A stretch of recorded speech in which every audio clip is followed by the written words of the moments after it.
എല്ലാ ദിവസത്തെയും പോലെ ഇന്ത്യൻ മഹാസമുദ്രത്തിൽ പെട്രോളിംഗ് നടത്തുകയായിരുന്നു ശ്രീലങ്കൻ നേവി ഫോഴ്സ്. അതിനിടെയാണ് അവർ കടലിൽ വിചിത്രമായൊരു വസ്തു പൊങ്ങിക്കിടക്കുന്നത് കാണുന്നത്. എന്നാൽ അതിനടുത്തേക്ക് പോയപ്പോൾ അവർ കണ്ട കാഴ്ച മരണത്തിനോട് മല്ലടിച്ചുകൊണ്ടിരിക്കുന്ന ഒരു ആനയായിരുന്നു. പിന്നെ നടന്നത് സിനിമയെ വെല്ലുന്ന സംഭവങ്ങളായിരുന്നു. ആന എങ്ങനെ നടുക്കടലിൽ എത്തിയെന്നും അവർ ആനയെ ജീവനോടെ രക്ഷപ്പെടുത്തി എന്നുമാണ് ഇനി നമ്മൾ കാണാൻ പോകുന്നത്. സോ നമുക്ക് നേരെ വീഡിയോയിലേക്ക് കടക്കാം. ഇന്ത്യൻ മഹാസമുദ്രത്തിലെ ഒരു ദ്വീപ് രാഷ്ട്രമാണ് ശ്രീലങ്ക എന്ന് നമുക്കറിയാം. സമൃദ്ധമായ വനങ്ങൾ വൈവിധ്യമാർന്ന വന്യജീവികൾക്കും പേരുകേട്ട രാജ്യമാണ് ശ്രീലങ്ക. ശ്രീലങ്കയുടെ വടക്ക് കിഴക്കൻ തീരം ചെറിയ തടാകങ്ങളും കണ്ടൽക്കാടുകളും ഒക്കെ നിറഞ്ഞ കൊക്കിലായി എന്ന പ്രദേശമാണ്. അതിനാൽ തന്നെ ഈ ഭാഗങ്ങളിൽ ഭക്ഷണവും വെള്ളവും തേടി കാട്ടാനകൾ നദികളിലും തടാകങ്ങളിലും എത്തിച്ചേരാറുണ്ട്.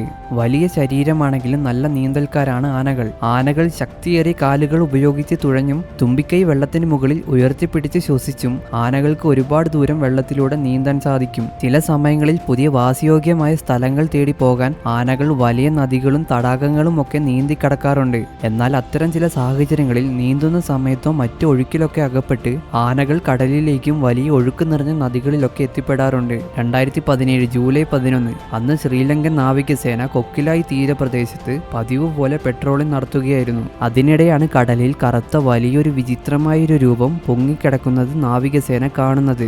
വേറെ എന്തെങ്കിലും കടൽ ജീവിയോ മറ്റുമായിരിക്കുമെന്ന് കരുതി അതിനടുത്തേക്ക് ചെന്നപ്പോഴാണ് അവർ അക്ഷരാർത്ഥത്തിൽ ഞെട്ടിയത്. അത് വലിയൊരു ആനയായിരുന്നു. അതും ജീവനോടെ മരണത്തിനോട് മല്ലടിച്ചുകൊണ്ടിരിക്കുന്ന ഒരു ആന. അതും കരയിൽ നിന്നും 8 മൈൽ, അതായത് 13 കിലോമീറ്റർ കടലിനുള്ളിലായിട്ടാണ് ആനയെ അവർ കണ്ടെത്തിയത്.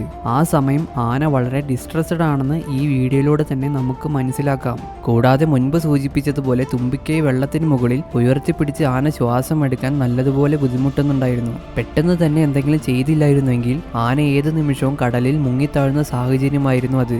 ആന ഏതെങ്കിലും തടാകമോ നദിയോ മറ്റോ മുറിച്ചു കിടക്കുന്നതിനിടെ എങ്ങനെയോ ഒഴുക്കിലോ മറ്റോ അകപ്പെട്ട് കടലിലേക്ക് ഒഴുകി വന്നതാവാം എന്നാണ് വന്യജീവി വിദഗ്ധർ അഭിപ്രായപ്പെട്ടത്. കൂടാതെ കൊക്കിലായിലെ കടലിൽ പെട്ടെന്ന് വേലിയേറ്റങ്ങളും ശക്തമായ തിരമാലകളും സാധാരണമാണ്. അതിനാൽ തന്നെ ശ്രീലങ്കൻ നേവി ഫോഴ്സിന് ആനയെ രക്ഷപ്പെടുത്താൻ പെട്ടെന്ന് തന്നെ എന്തെങ്കിലും ചെയ്യണമായിരുന്നു. എന്നാൽ ഒരു ആനയെ നടുക്കടലിൽ നിന്നും രക്ഷപ്പെടുത്തുക എന്നത് അത്ര എളുപ്പം പിടിച്ച പണിയായിരുന്നില്ല. കൂടാതെ ഇത്തരം ഒരു സാഹചര്യത്തെ എങ്ങനെ കൈകാര്യം ചെയ്യണമെന്ന് അവരുടെ ട്രെയിനിങ്ങിൽ പോലും ഉണ്ടായിരുന്നില്ല. പക്ഷെ ആനയെ അവിടെ നിന്നും എന്ത് വില കൊടുത്തും രക്ഷപ്പെടുത്താൻ തന്നെ അവർ തീരുമാനിച്ചു. അപ്പോഴേക്കും റെയിൻഫോഴ്സ്മെന്റ് എന്ന് വിളിക്കുന്ന കൂടുതൽ ബോട്ടുകളും മുങ്ങൽ വിദഗ്ധരും വന്യജീവി വിദഗ്ധരും ഉൾപ്പെടുന്ന ഒരു സംഘം അവിടേക്കെത്തി. ആനയെ പാനിക് ആക്കാതെ വളരെ ശ്രദ്ധയോടെ ആനയ്ക്ക് അടുത്തേക്ക് ചെല്ലാനായിരുന്നു സംഘത്തിന്റെ പ്ലാൻ. 2000 മുതൽ 3000 കിലോഗ്രാമോളം ഈ ആനയ്ക്ക് ഭാരം ഉണ്ടായിരുന്നിരിക്കാം എന്നാണ് നിഗമനം. അതിനാൽ തന്നെ ആന എന്തെങ്കിലും കാരണത്താൽ പാനിക്കായി കഴിഞ്ഞാൽ അത് വെള്ളം ഇളക്കി മറിക്കുകയും റെസ്ക്യൂ ടീമിന്റെ ജീവനെയും ആനയുടെ ജീവനും ഭീഷണിയായി മാറുമായിരുന്നു. അങ്ങനെ ആനയുടെ ഇപ്പോഴത്തെ സിറ്റുവേഷൻ വിലയിരുത്തി വളരെ ശാന്തമായി മുങ്ങൽ വിദഗ്ധർ വെള്ളത്തിലേക്ക് ഇറങ്ങി.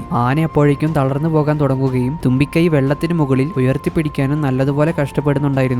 ആനയുടെ ശരീരത്തിൽ ഒരു കയർ കെട്ടി പതിയെ ആനയെ കരയിലേക്ക് വലിച്ചു കൊണ്ടുപോകാനായിരുന്നു ടീമിന്റെ പ്ലാൻ. പക്ഷേ ആ സമയം കടൽ കുറച്ചധികം പ്രക്ഷുബ്ധമായിരുന്നു. അതിനാൽ തന്നെ ആനയെ കരയിലേക്ക് വലിച്ചു കയറ്റുന്നത് പോലെ തന്നെ ആന പാനിക് ആവാതെ നോക്കുകയും തിരമാലകൾ ആനയെ മുക്കാതെ നോക്കണമായിരുന്നു. കുറച്ച് മണിക്കൂറുകൾ കഴിഞ്ഞപ്പോഴേക്കും ദൗത്യം വിജയകരമായി തന്നെ മുന്നോട്ട് പോയിക്കൊണ്ടിരുന്നു.